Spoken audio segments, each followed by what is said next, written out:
Hi, all you sweet people out there in YouTube. It's time for another garden tour. I'm here in the western slope of Colorado, and some people have wanted to see how my garden's progressing, so I decided to go ahead and put it on. I did a garden tour about 4 weeks ago. You can probably find that video on my page. Like this video if you like it, if you want to see more, and we're going to get to it. So here is let me just show you the whole thing in case you haven't seen it. These are 24-foot beds. They're about 4 foot wide. I made them myself. I'm not really that great at doing that kind of stuff, but I did it, so there you go. And I'm good at physical stuff, but my husband does all the numbers and everything, so he helped me unload all the cinder blocks and pick them up from Home Depot, and then I went to work on building this and constructing it and leveling it and all that. My husband, though, however, did all of this metal work for me to keep these all situated and to keep them from getting all wonky and out of order. So it really has proven to be a great tool for my garden, my embed garden. You know, it's just harder for weeding, and I don't know, I'm getting old, I guess, whatever. But okay, so I'm just gonna go through all the stuff, and I'm gonna try and kind of whip through it pretty fast, but there's some if there are any questions that you have, just put them on the comments, and I'll try to answer everybody. I'm not an expert at gardening. I'm just going to say that right away. I can kill anything, but I love gardening, and it really is a sense of joy for me and pleasure. So here we go. Here are the watermelons. These are the Crimson Sweet, and I'm doing mostly vertical gardening because I just wanted to try it. And I did a no-till garden too in the ground garden, and I'll show you that in a minute. But this is my vertical garden, and I'm using the hog panels for the trellis and just those fence posts. And if you need to know how to do those too, I would say probably I got my ideas off of Roots and Refuge. You could go onto their channel and see what they have to offer, because I really just enjoy the heck out of their farm and their personalities, and it's just really a joy to me. So go check their channel out, Roots and Refuge. And then okay, so here's the mammoth jalapeno, and it's starting to get on flowers on it. There is a poblano, and I was saying before, I'm going to hopefully make poblano powder, chili powder.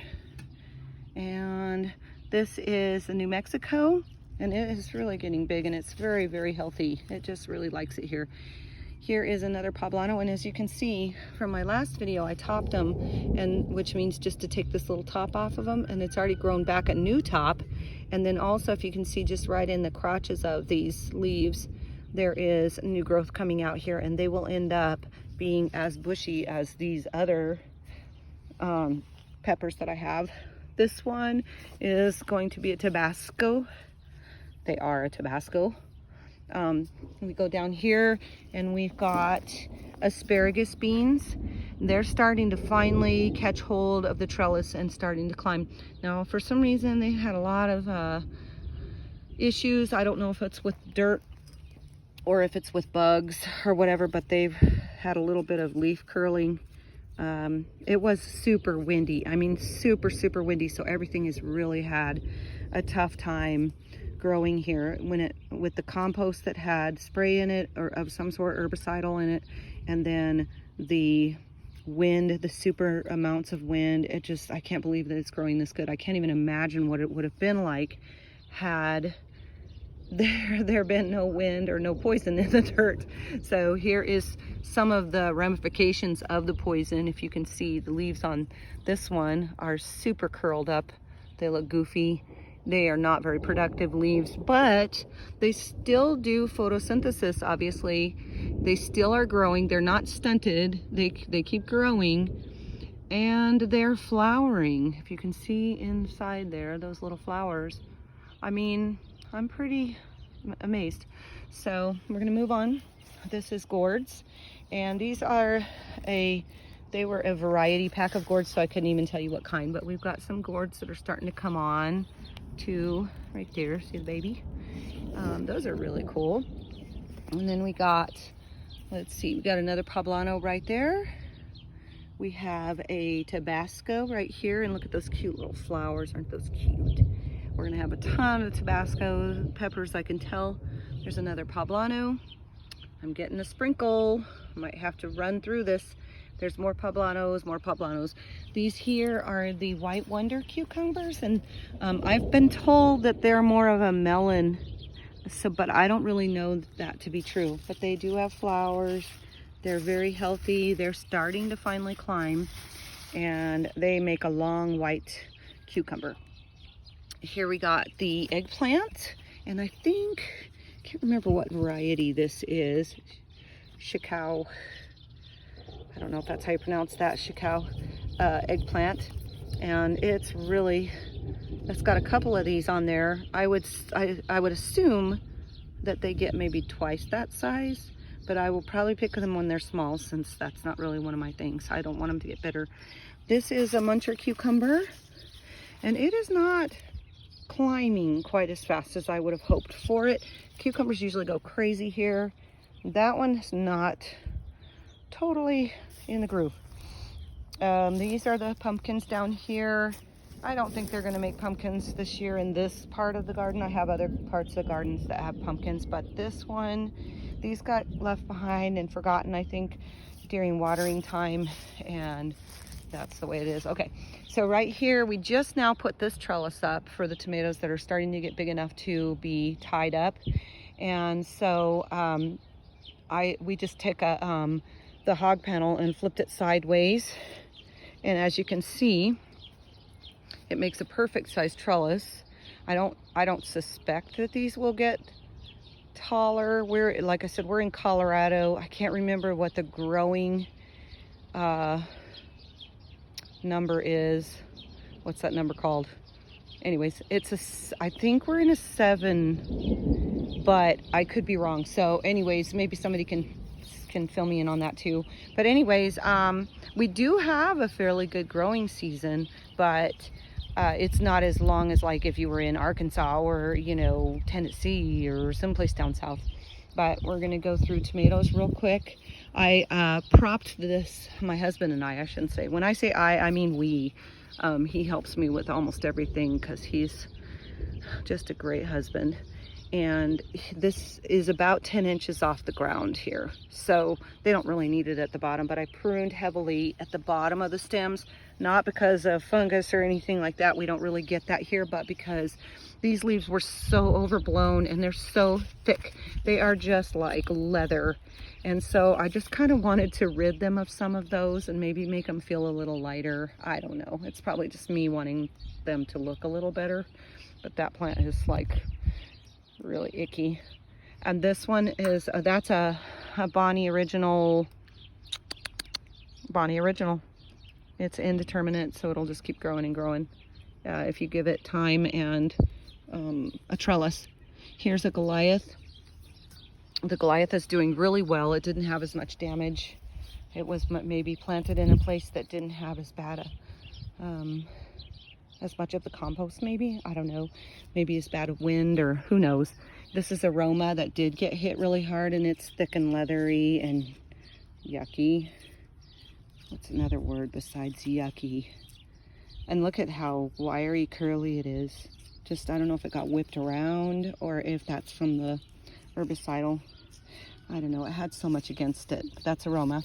This one here is a Cherokee Carbon, and it looks really good. I mean, it's one of the best tomatoes that's here. That one's an heirloom. This one is an heirloom. It's also a Cherokee Carbon, and it's doing really well too. Now, these looked bad before too. These were curled up too, but for whatever reason, they have come out of it. I wish I could tell why. And then you got this one who looks like it's gonna die any day. This one is a Mr. Stripey. It's also an heirloom, indeterminate. And the newer leaves that are up here, they look all right. The old windblown leaves are like leather, curly, terrible. So we'll see what happens, but it is also curling up still. If you can see that curl at the ends from whatever it was that affected, it could have been curly top disease that affected these. I really don't know, and I don't know how to tell the difference, but it's in everything that was planted in these boxes. And even the one that I planted later in the box, this one right here, I planted later as a kind of an experiment to see if it was overdraft, like a blowover. But this actually planted two weeks later, still curled at the top. So there you go. That's my scientific experiment. This one here is Aroma. It looks horrible. I don't even know. I don't think it's gonna make, it doesn't, it might have one flower on it. Yeah, it has some flowers down in there. See it? Who knows? Anyways, I don't love the Aromas, but they're great for if you're gonna make tomato paste and stuff like that.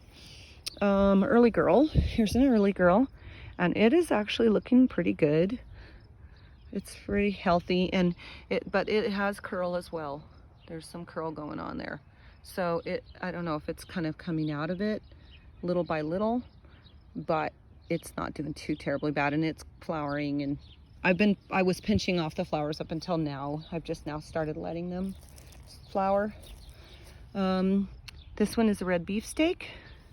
This one is another red beefsteak, and this one got hit by the trellis on the back, so this is cut back there, and I don't think it's going to make it. It's dying because the stem got cut. But then this one is a pear, yellow.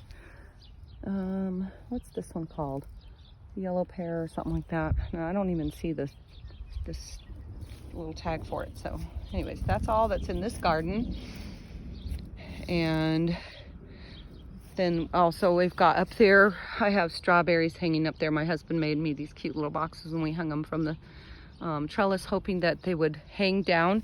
The problem with them being up there is they just get baked by the sun, and they dry out really, really fast. I'm gonna have to put something that holds in moisture up there because I can't water 3 times a day. I don't have time for that. Then, okay, so over here we've got our melons. These are, there's a name for them. Hold on, let me look at the rock. These are Eden's Gem muskmelons. And they're just a tiny little melon about the size of your fist. They are heirlooms. They're growing like crazy. They love the trellis, as you can see. Once they start getting caught onto the trellis, I just bring them, you know, up here and set them next to it when they get long enough, and then they take over from there. And then this one is the Honey Rock melon, and I think that's a honeydew. Not really sure, but it seems to me like it was a honeydew. Look at how healthy these plants are. I mean, they just absolutely love it in this box. Then look at this. This is gigantic for this time. It's only been in 4 weeks, and it's like going crazy. This is a hot cayenne.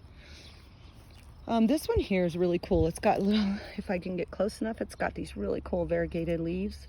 I love variegation. I just think, oh, look at the variegated leaves, and then I buy it every time. Look at that leaf right there. Oh my goodness.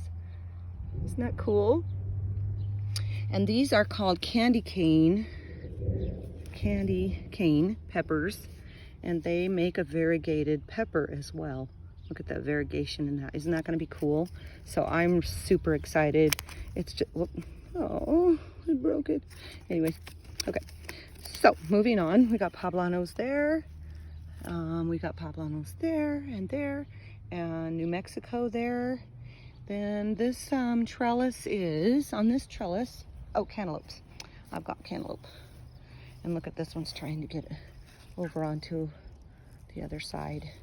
I don't think it matters because these watermelons got planted late, and it'll be a while before they start actually going up the trellis. And these right here, I didn't think these were gonna live, so I didn't put them in the last one, I don't think. But these are, what do you call these? Loofahs. This is a loofah sponge. So it looks kind of like a cucumber, but you make the loofahs that you get at the store that you scrub your skin with. That's a loofah. The petite yellow watermelon, that's this one. And the ancho chili peppers. That one's really big too, and it looks really healthy. And then we've got this one. This is a New Mexico. There's a poblano in the back. This is a Culapino. And my boys, the Culapino just means it doesn't have any heat to it. And my boys, Victor and Ernesto, would probably say, why bother, and laugh at me. But I just wanted to try them. I really like hot jalapenos, so, and I do have jalapenos somewhere in here.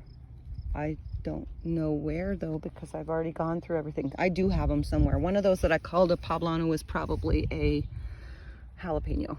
So anyways, just so you know. These are my spaghetti squashes, and they are everywhere. I mean, this is a huge bush. It's huge. My husband came out yesterday and he said, I hope I don't find you missing when you come out here to feed these plants someday, so they might swallow me up. They are so big, and look how high they're going on the trellis. And I just, you know, push them through and just let them sit on the other side. And I'm not too rough with them because I found that I can break them off that way. But I just push them through there and let them sit, and they do all the work. I have found a couple of the squash bugs, and I just push them off or pull them off and squish them and throw them on the ground and yell at them, tell them don't come back anymore. And so far that's been working. This is my zucchini. Oh, look at this zucchini. Now this was just from yesterday. I tried to make this video yesterday and it wouldn't. Now look how this was not, it looked like a little finger, and now it's the size, hold on, here we go. Now it's the size of my hand or bigger. Look at how tall it is. So they grow so fast. I'm gonna be swimming in zucchini. See them all back there? There's one there, they're everywhere. And then I picked off two yellow squashes, straight necks. These are heirlooms as well. And I ate one of them yesterday. It was delicious. And then today I picked off two more. And so we'll have those for dinner.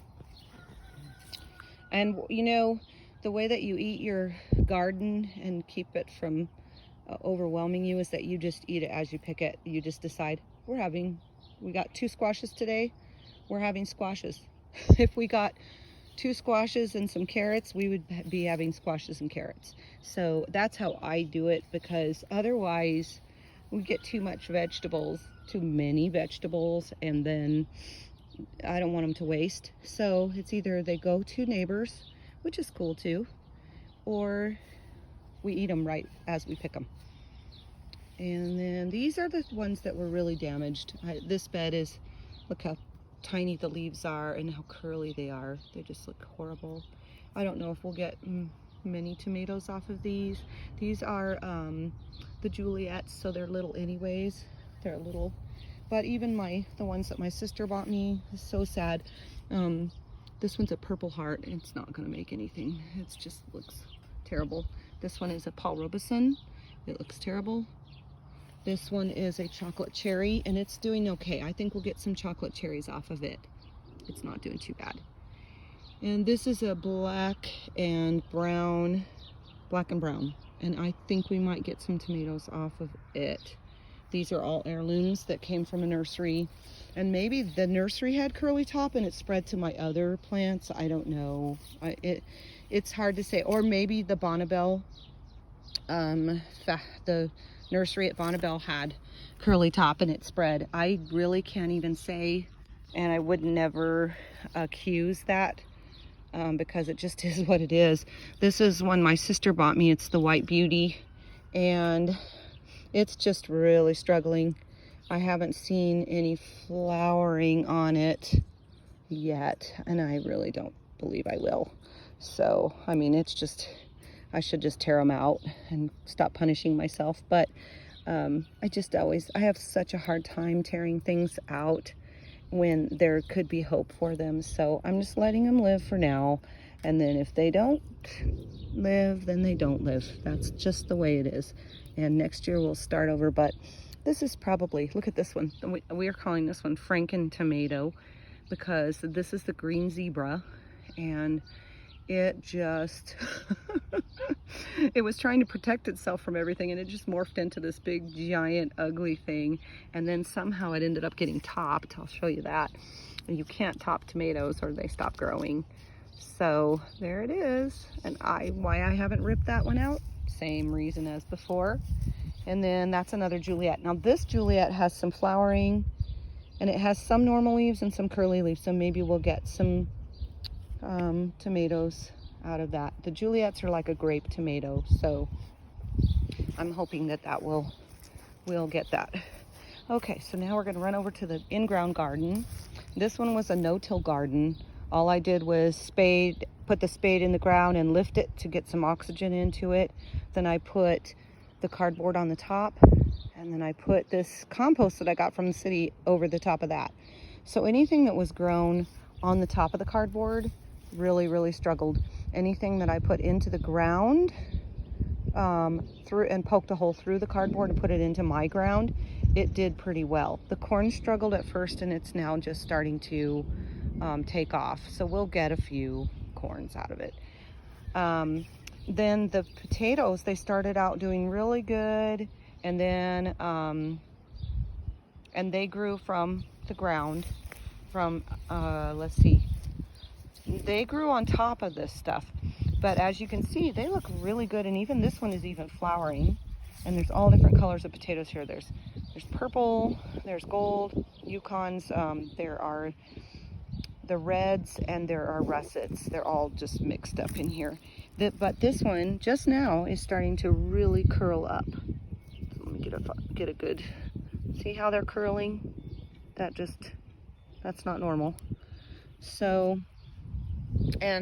on this next batch of pile up that I put on top of it, it was basically just old horse manure and dirt mixed, of my dirt from my ground, to try and maybe, I don't know, get, not put any more of that compost on there. And then here we've got, only out of all the garden, or out of all the okra that I planted, I only ended up with 2. And these are heirloom okras. They're called burgundy okra. And I've seen them elsewhere. They get the size of small trees. Not like a tree, but like a bush. And no such luck. And these I planted, these were direct sows right into the ground, and they just didn't come up. I mean, that was it. And then over here we got another mound of potatoes. Not sure what kind, still haven't dug down to see. I got a couple tomatoes here that I planted in the ground. They have the compost over them, and they're a little bit curly, but they're not as curly because they went straight into the ground rather than into the compost. They do have some compost over the top of them, just a little bit, so they're maybe not as affected root-wise. And here are my cabbages. They're giant with very small heads, so I don't know if that's normal. I don't usually grow cabbage, but they do have heads in there. They're just not, yeah, I don't know if there's a head in there. They're just really mushy and not very big, so we'll see. They're trying to create heads. Butter crunch, lettuces, iceberg lettuce, it says. I don't think that really looks like iceberg, but we'll see. It might be. And then we've got chard, the Swiss chard barely made it. And this was supposed to be the multicolored chard. It didn't get eaten. There was hardly any bugs, not a lot of bug eating, but just didn't come up. I don't know if I really believe it's the soil. And then the kale is just now starting to show any kind of fervor at all. It's just been not healthy. And then that row right there that was just past the kale, that was supposed to be another row of peppers, the multicolored peppers, and it didn't do anything. I mean, it literally, not one of those came up. So I just replanted that. Hopefully this rain will water it really good here in a minute. And then there's the red onions, 2 rows of red onions, 2 rows of yellow onions. I use a lot of onions. I should have probably planted a whole nother row. And then I replanted beets. I had planted beets earlier, didn't get any beets, so I replanted beets. We'll see what happens there. I just harvested peas just a few minutes ago, right before this. I've still got some that are coming on. They're not quite ready to harvest yet.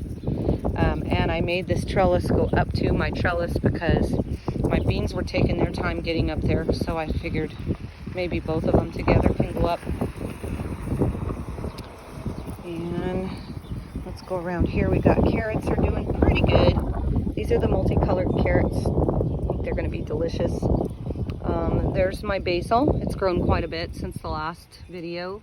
And there is the cilantro over there. And like I said in the last video, I have never been successful, and I've already cut the cilantro twice, and it's really delicious. So yay for first timers.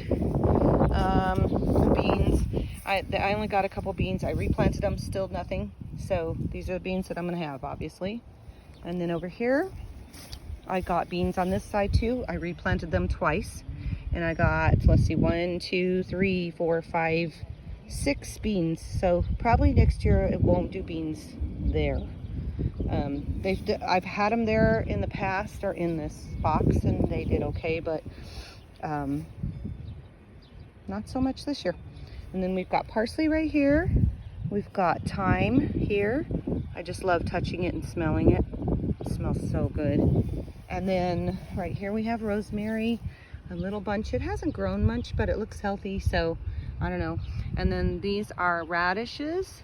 These are the watermelon radishes. So they're green shoulders, white body, and inside they're red. So they're kind of opposite of a radish. It's really cool looking. And then this is the mystery potato. I have no idea how they got here or what kind they are. I do need to pile some stuff on top of those. Some more dirt. But I'm running out of dirt. Dirt is like hard to find out in my 15 acres. I'm not really sure why. Anyways, there's my lavender. It's doing pretty good. It's kind of dirty. It got spray back from watering. There's the chives are done, and I'm going to get the seeds off of these. If you can see, here, let me just show you. If you want to make your own chives, or if you wonder how your chives reproduce, there's the flowers and there's the seeds. You just save those and plant them next year, or you can put them right there on the ground and they'll reproduce right there where they are. So I'm going to grab a few of these right now and take them in with me. Okay, I've got this. This is my cherry tree that I just planted. It looks like it's happy. I'm glad because I can kill any tree, and I have killed trees, lots of trees. I'm not trying to, it just happens. And then this is the chocolate mint. It's so cool and it smells so good. Me and Ellie just come out here and it's like a scratch and sniff party. We just sit out here and scratch and sniff and scratch and sniff. And then here's my mulberry bush. It's flowering. Look how pretty. And then down here is my chamomile. And look at that. I've got chamomile flowers. I'm going to have some chamomile tea, and that needs to be watered. It looks kind of droopy, so we'll get the water on that right as soon as this video is over. Let's see. This is Alina's flower garden. So Alina, this is for you. You can see what you got. Your irises were amazing, which were actually Brammy's irises, which were actually our very first house irises when we were first married. And then those are getting ready to bloom soon. We've got your lilies, your little yellow lilies. I don't really know the difference between the two. I mean, as far as the names. I know they're lilies. There's more chives. And then these little things that I was asking everybody about the last time. Look at how cute those little flowers are. I don't know what this is either, but it turned into flowers, and I'm so glad it did. I was gonna yank it. Then I thought, well, maybe this gets cute little pink flowers on it. It's adorable. And then this one, I don't know what this is either, but it gets these cute little orange and purple flowers on them. And when you scratch and sniff this, it smells like licorice.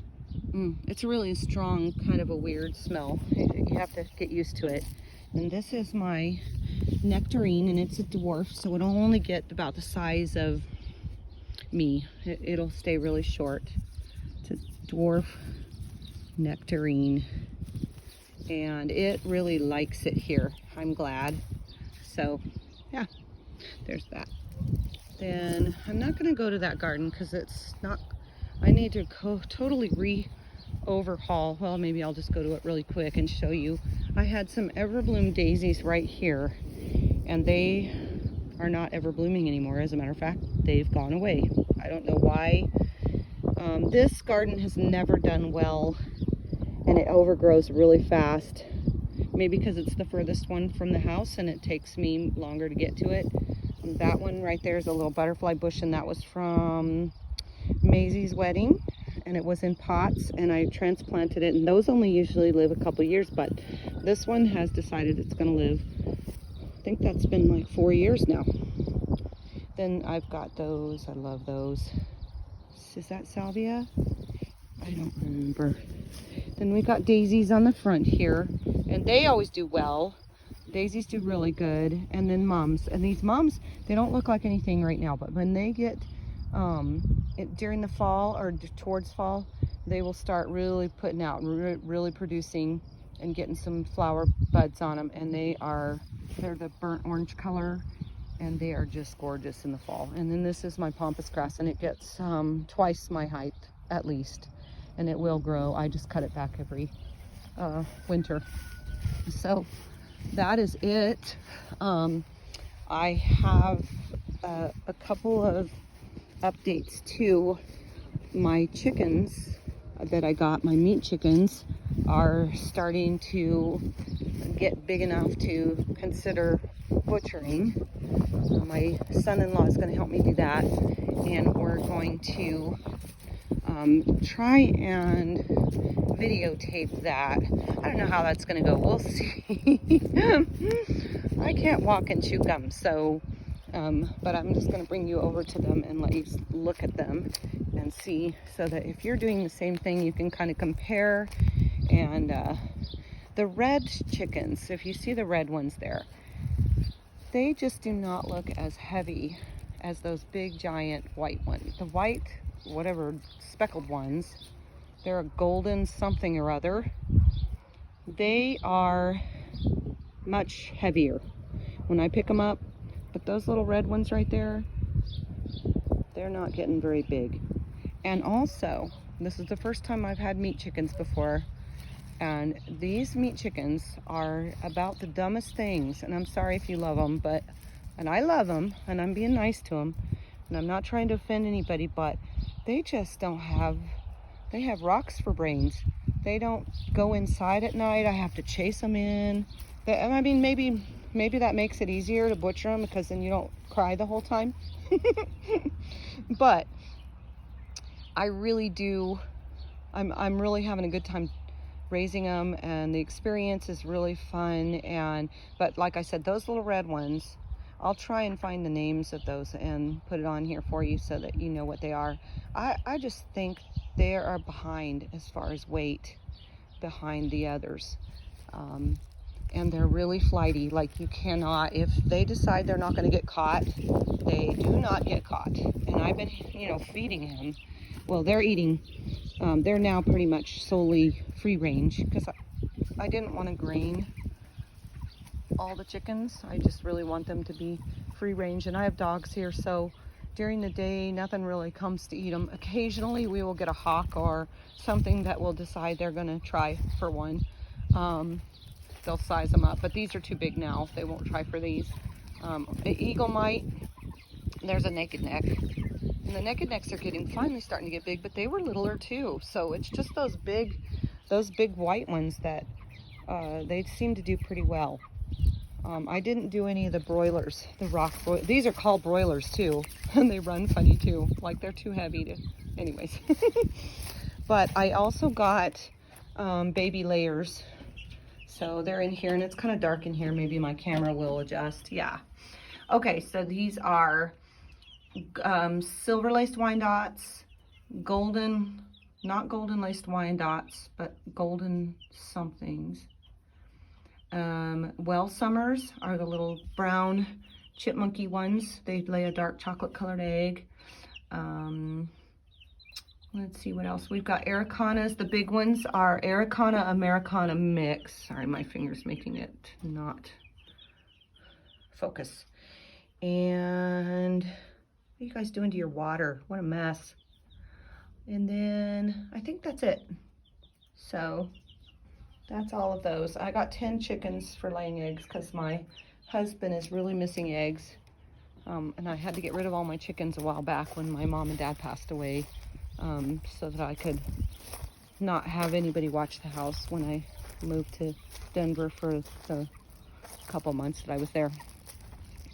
Anyways, that is the end of this tour.